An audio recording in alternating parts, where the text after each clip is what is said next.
Hello friends, स्वागत है आपके अपने यूट्यूब चैनल गायत्री ऑफिशियल में। आपका एसएससी कांस्टेबल, जीडी हो, चाहे हमारा आर्म्ड फोर्सेस का कोई भी भर्ती की बात करें, सीपीयू एसआई है, सीएपीएफ असिस्टेंट कमांडेंट, ट्रेड्समैन या NDA, CDS, army, navy, air force, Agniveer, medical हमारी भर्ती प्रक्रिया का एक बड़ा हिस्सा है। रेलवे की यदि बात करते हैं तो रेलवे या इवन रेलवे ही छोड़िए, आप प्राइवेट जॉब में भी आप जा रहे हैं तो वहां पर भी आपको एक मेडिकल सर्टिफिकेट तो आपको देना होगा कि आप मेडिकली फिट हैं उस जॉब के लिए जो आपको असाइन किया जा रहा है, नहीं जिस पर आप अपॉइंट किए जा रहे हैं।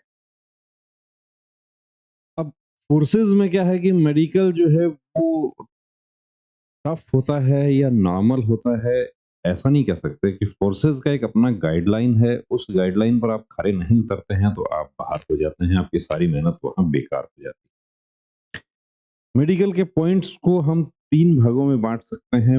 एक तो वो पॉइंट जो कभी फिट नहीं हो सकते, अनफिट हैं, जिसमें एक बड़ा पॉइंट है कलर ब्लाइंडनेस, कि इसके साथ आप यूनिफॉर्म सर्विसेज में आप नहीं जा सकते। इवन दिल्ली पुलिस में भी कैंडिडेट्स कलर ब्लाइंडनेस में बाहर हो गए, जो कोई इलाज नहीं है उसका। हालांकि कुछ हद तक सीपी 4 आप हैं तो प्रैक्टिस करके आप सीपी 3 हो सकते हैं, लेकिन सीपी 2 आप नहीं हो पाएंगे। यानी कि ड्राइवर जैसी भर्ती की यदि हम बात करते हैं तो उसमें तो बेहतर यही है कि फिर उसको छोड़ दिया जाए, उस रास्ते को ही छोड़ दिया जाए। अब सीपी 4 भी ट्रेड्समैन में सीपी 4 अलाउ था, लेकिन बीएसएफ ने पिछली भर्ती से और आगे आने वाली भर्ती में दूसरी जो फोर्सेज हैं वो भी सीपी 3 करने वाली हैं। उसमें ट्रेड्समैन का भी रिक्रूटमेंट रूल जो है वो यूनिफॉर्म होने वाला है, सबका एक साथ होने वाला है। दूसरे पॉइंट्स वो हैं जो आप ट्रीटमेंट लेकर आप यानी मेडिकल प्रोफेशनल का मदद से ट्रीटमेंट लेकर आप उसमें फिट हो जाएं। जैसे कि हम बात करें डीएनएस की बात करें, हार्निया की बात करें, हाइड्रोसिल की बात करें, वेरिकोसिल की बात करें, अपेंडिसाइटिस है आपको, उसका इश्यू है, वो आंख आपका 6/6 नहीं है, मेडिकल प्रोफेशनल का मदद से आप उसका ट्रीटमेंट लेकर, पाइल्स है, ट्रीटमेंट लेकर आप ठीक हो जाएंगे। ट्रीटमेंट का एक ड्यूरेशन है, वो ड्यूरेशन के बाद में आप फिट हैं, कोई प्रॉब्लम नहीं है। और तीसरे पॉइंट वो हैं जो आप खुद का अपनी मेहनत से एक्सरसाइज करके आप, एक्सरसाइज में कौन सा है सबसे पहला तो देखिए, ओवरवेट, अंडरवेट, जो आपके हाथ में है, कोई दूसरा कुछ नहीं कर पाएगा। नाकनी आपका है, आप एक्सरसाइज करके ठीक हो सकते हैं। फ्लैट फुट है, कैरिंग एंगल है, ऐसे स्कॉलियोटिक स्पाइन, जिसमें एक्सरसाइज भी है प्लस साथ में देखिए फिजियो का भी रोल रहता है इसमें। तो कुछ पॉइंट्स आपके यहाँ डिस्कस करते हैं जो रोज की तरह आप शेयर करते रहते हैं हमें। ये देखिए वेरिकोज वेन आप देख पा रहे हैं, तो अब इसका इलाज क्या है? लेजर ट्रीटमेंट बेस्ट ऑप्शन है, और लेजर भी जितना हो सके जल्दी करवाने की कोशिश करें, क्योंकि वेरिकोज वेन एक ऐसा पॉइंट है कि जो ट्रीटमेंट के बाद भी अनफिट। वो मेडिकल गाइडलाइन ये कहती है कि बेसिक डिफेक्ट जो है वो बना रहता है, तो ट्रीटमेंट के बाद भी उसको अलाउ नहीं किया जाता। और सर्जरी आपने करवा लिया तो आप बाहर हो जाएंगे, ध्यान रखना है, तो लेजर ट्रीटमेंट करवा लें। टंग टाइड ये एक इन पेशेंट भी नहीं, ओपीडी में ही इसका सर्जरी हो जाता है, और 2 से 3 दिन में आप बिल्कुल नॉर्मल हो जाते हैं। जीभ आपका बाहर नहीं निकल रहा है पूरा, या जीभ आपका ऊपर तालू से टच नहीं हो पा रहा है, इस तरीके से जो स्किन है वो आप खुद से डायग्नोज कर सकते हैं, अपना पता लगा सकते हैं। ये हमारे कैंडिडेट जो है जानना चाह रहे थे कि क्या मेरा एंगल ज्यादा है, तो देखने में तो देखिए एंगल जो है वो नॉर्मल लग रहा है, यानी कि 15 से 20 के बीच में लग रहा है। 20 से ऊपर जो है वो अनफिट है। फीमेल कैंडिडेट का 20 तक फिट है, मेल का भी 20 तक फिट किया जा सकता है, लेकिन मेल का 10 से 15 ही फिट है, किया जा सकता है। वो डिपेंड करता है मेडिकल अफसर कि हाइपर एक्सटेंशन है या नहीं है। तो अब इसमें थोड़ा-सा आपको देखिए ज़रूरत है कि फिजियो से आप कंसल्ट करें तो वो ज़्यादा बेहतर बता पाएँगे। ये टैटू रिमूव करवाया था, अब इस तरह का निशान बन गया, टैटू इस तरीके से आप रिमूव ना करवाएँ। यदि टैटू है आपको तो कोशिश करें कि उसको लेज़र ट्रीटमेंट करवाएँ और लेज़र भी जो आपको ये कहते हैं कि 3 सिटिंग, 4 सिटिंग, 5 सिटिंग में करेंगे, उन लेज़र पे नहीं जाना है। लेज़र जो आपको 1 सिटिंग या मैक्सिमम 2 में कर दे क्लियर, उस पर जाना है। हमारे पास तो 1 सिटिंग में छोटे टैटू बिल्कुल क्लियर हो जाते हैं। हाँ, कई बार ज़रूरत पड़ता है तो एक ही दिन में 2 बार कर देते हैं। तो जो एक बार में साफ करने की बात करते हैं, उनके पास जाना है। ये जला हुआ निशान है कि मैं एक बार आर्मी में फिट हो गया था, अब क्या एसएससी जीडी में भी फिट हो जाऊँगा? यदि आप आर्मी में फिट हो गए हैं, तो एसएससी जीडी में भी हो जाएँगे, कोई प्रॉब्लम इसमें नहीं होगी। ये नौकनी है। यहाँ पर देखिए गैप जो आप देख रहे हैं, ये 5 सेंटीमीटर से ज़्यादा नहीं होना चाहिए और दूसरी बात, ये एंकल जो है, ये एंकल टच होगा तभी वो 5 सेंटीमीटर का गैप है, नहीं 5 सेंटीमीटर से कम रहेगा। एंकल टच नहीं हो रहा है तो इसका मतलब आपका फीमर का जो बनावट है वो ऐसा है कि बाहर निकला हुआ है, उसको आप एक्सरसाइज करके काबू कर सकते हैं। जितना जल्द हो सके एक्सरसाइज स्टार्ट करें। बर्थमार्क है, बर्थमार्क में कोई प्रॉब्लम नहीं होगा, फिट हो जाएगा। हाँ, किसी तरह कोई स्किन डिजीज नहीं होना चाहिए। क्या इसमें कुछ प्रॉब्लम लग रहा है? नहीं, कोई प्रॉब्लम नहीं लग रहा है, बिल्कुल ठीक है। देखने में आपको तो बहुत सारे डाउट्स होते हैं। ये देखिए एक बर्थमार्क, ये सेम कैंडिडेट है जो पीछे बर्थमार्क दिखाया। तो बर्थमार्क जिसको साधारण बोलचाल में लहसुन बोला जाता है, फिट हो जाता है, कोई दिक्कत नहीं। छोटा है तो कोई प्रॉब्लम नहीं। एक दाँत इनका काला हो रखा है, बचपन से ही ऐसा, तो एक दाँत से कोई प्रॉब्लम नहीं है, हालाँकि ये सामने का दाँत है इसलिए थोड़ा देखने में भद्दा लगता है। आप चाहें तो इस पर कैप लगवा सकते हैं और ना भी लगवाएँगे तो भी चलेगा, इससे आपके डेंटल पॉइंट 2 ही दाँत डेंटल पॉइंट कटेंगे और मोलर यदि आपके 2 हैं तो भी चलेगा, 3 है तो कोई इश्यू नहीं है।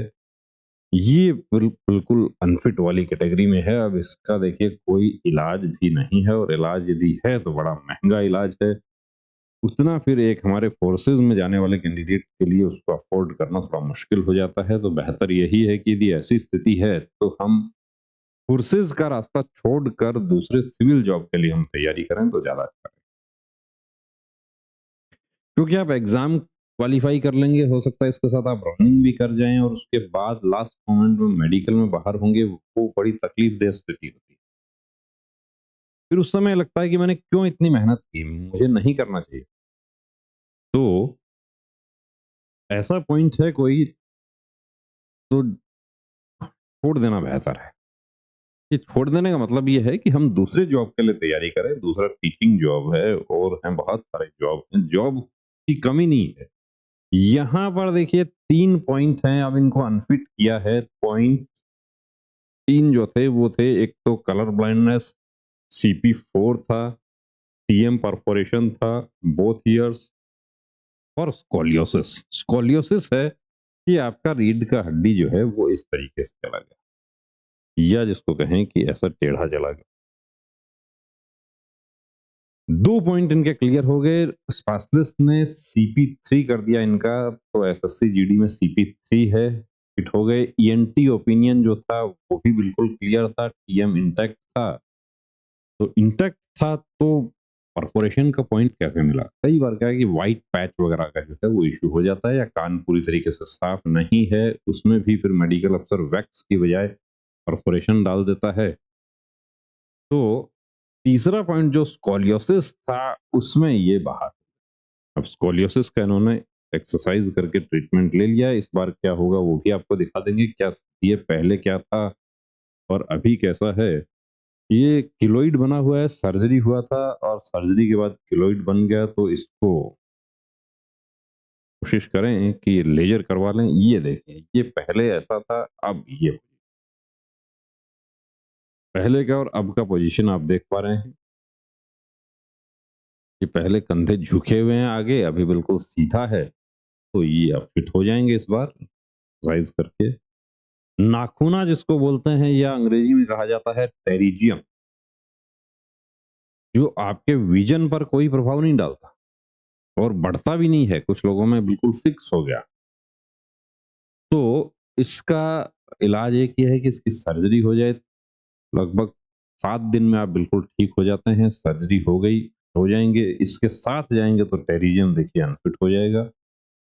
हाथ जला हुआ है, करंट लग गया था बचपन में, उसकी वजह से जल गया, अब ये राइट हैंड है, तो देखिए जला हुआ पूरा सीधा होना चाहिए, ग्रिप पूरा बनना चाहिए हर तरीके से। और मेडिकल अफ़सर खुद का हाथ पकड़ने के लिए भी कहता है, पकड़ के फिर दबाने के लिए कहता है, वो प्रॉपर है तो फिट हो जाएगा, वरना इसमें प्रॉब्लम भी हो सकती है। it डिपेंड करता है कि ऑन ग्राउंड मेडिकल अफ़सर की क्या ओपिनियन रहती है। ये कैरिंग एंगल आप देख रहे हैं यहाँ पे, तो कैरिंग एंगल है तो आप एक्सरसाइज़ करके इसको काबू करने की कोशिश करें। ऐसा टैटू है तो गलतफ़हमी नहीं रखना, दिल्ली पुलिस में काफ़ी कैंडिडेट्स इसी गलतफ़हमी का शिकार हो गए कि रिलीजियस टैटू तो अलाउ है, कि वो फलाने फौजी साहब ने कहा था कि रिलीजियस टैटू तो अलाउ है। वो फौजी साहब ने तो बिल्कुल ठीक कहा, religious tattoo army, navy, air force, coast guard ये अलाउ कर देते हैं। लेकिन ये हमारा सीएपीएफ वाले अलाउ नहीं करते। तो टाइमली इसको रिमूव करवा लें, बेहतर रहेगा। यहाँ पर क्या नज़र आ रहा है, बिल्कुल ठीक नज़र आ रहा है। ये थोड़ा-सा इनको चोट लगा हुआ है इसमें, इंडेक्स फिंगर, लेफ्ट हैंड है, कोई प्रॉब्लम नहीं होगी, फिट हो जाएगा।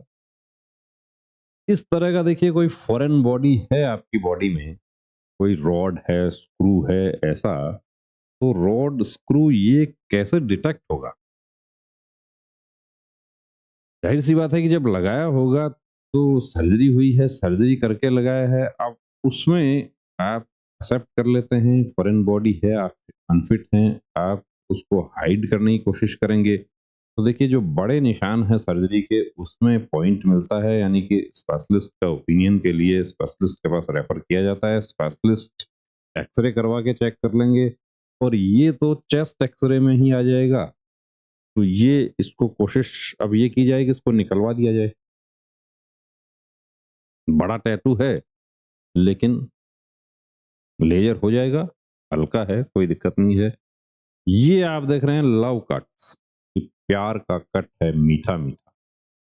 अब जब काटा था उस समय तो गलती हो गई, कि गुस्सा और आँधी, उसको तूफ़ान, शांत होने के बाद पता चलता है कि नुकसान कितना। वही बात यहाँ पे है कि अब इसमें परेशानी ये है कि ये जो आप देख रहे हैं ये तो 2 बार लेज़र करवाने के बाद ये डेलिब्रेट सेल्फ कट, यानी कि स्ट्रेसफुल कंडीशंस में खुद को नुकसान पहुंचाने की प्रवृत्ति है, खुद को नुकसान पहुंचाने की प्रवृत्ति है, तो फोर्सेस में आपको वहां जाने के बाद खुद को नुकसान पहुंचाने की प्रवृत्ति हो जाए और आप ऐसी कुछ घटना कर बैठते हैं आप, तो हालांकि मेंटल हेल्थ एक्ट में संशोधन कर दिया गया है 2017 में, तो उसमें पनिशमेंट तो पहले तो एक ही थी ऐसी स्थिति में, यदि ऐसा किसी ने कर लिया, भेज दो घर, डिसमिसल फ्रॉम सर्विस। ये पता नहीं कब किसका नुकसान कर दे, खुद का करे वो तो बात दूसरी है, दूसरे का कर बैठे। तो स्ट्रेसफुल कंडीशंस को आप किस तरीके से डील करते हैं, ये भी एक बड़ा पॉइंट है। और ऐसी कोई हिस्ट्री रही है आपकी, आपको डिक्लेरेशन फॉर्म में देना होता है डिटेल कि क्या आपने डिप्रेशन का कभी ट्रीटमेंट लिया है, काउंसलिंग की है, नशा मुक्ति के बारे में कोई काउंसलिंग हुई है ऐसा। तो यदि कभी देखिए दवा वगैरह लिया भी है तो बताने की ज़रूरत नहीं है, बता दिया तो बाहर हो जाएँगे। ये बता देता हूँ आपको, और ये कट जो लगा रखा है ये तो सामने दिख रहा है, अब इसका इलाज क्या है? इसका इलाज तो लेज़र ही है, लेज़र से हल्का नहीं होगा, या फिर दूसरा इलाज है कि आप इसको कैसे प्रोजेक्ट करते हैं अपनी बात को, किस कॉन्फिडेंस के साथ मेडिकल अफ़सर को ये बताते हैं कि ये कैसे चोट लगा था, उस पे डिपेंड करता है। टैटू पूरा रिमूव नहीं हुआ और ये जलाया है टैटू। चूने से जलाने वाला, जो झाड़-फूँक करने वाले जो जलाते हैं कपड़े से, चूने से, वो काम आपको महँगा पड़ेगा। हालाँकि आप तो अपने लोकल ये अपने एरिया में देखते हैं कि कोई इस तरीके का है, तो थोड़ा ईज़ी हो जाए काम, वो ईज़ी नहीं होता है, वो काम हार्ड होता है। अब इसपे लेज़र करवाना होगा इसपे, खर्चा जो है वो उतना ही हो जाएगा। वो झाड़-फूँक वाले का अलग हो गया, तो पहले ही लेज़र करवा लें।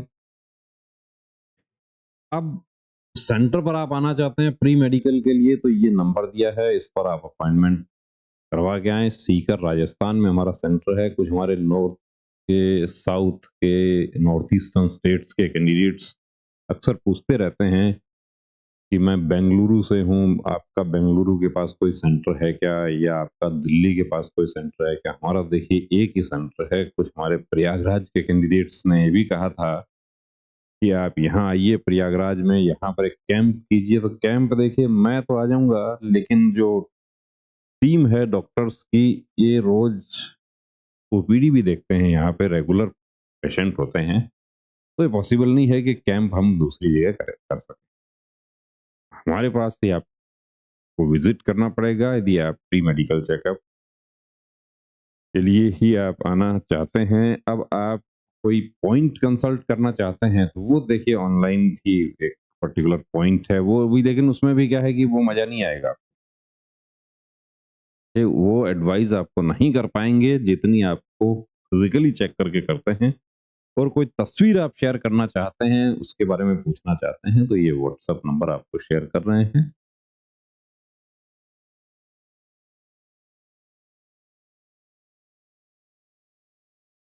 इस पर आप व्हाट्सएप मैसेज कर सकते हैं। तो दोस्तों कल फिर आपसे मुलाकात करेंगे आपके मेडिकल पॉइंट्स के साथ।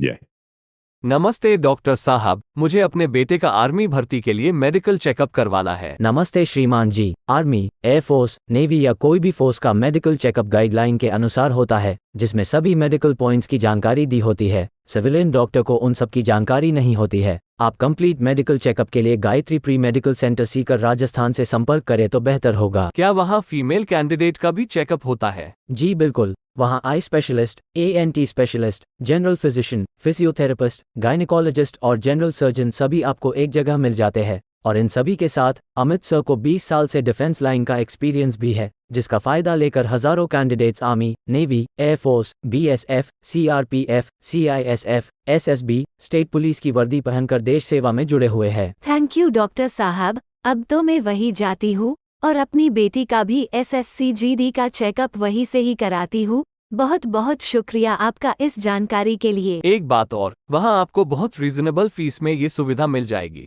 आप 9982877443 पर कॉल करके अपॉइंटमेंट ले सकते हैं। जब भी जाते हो अपॉइंटमेंट लेकर जाना। जय हिंद।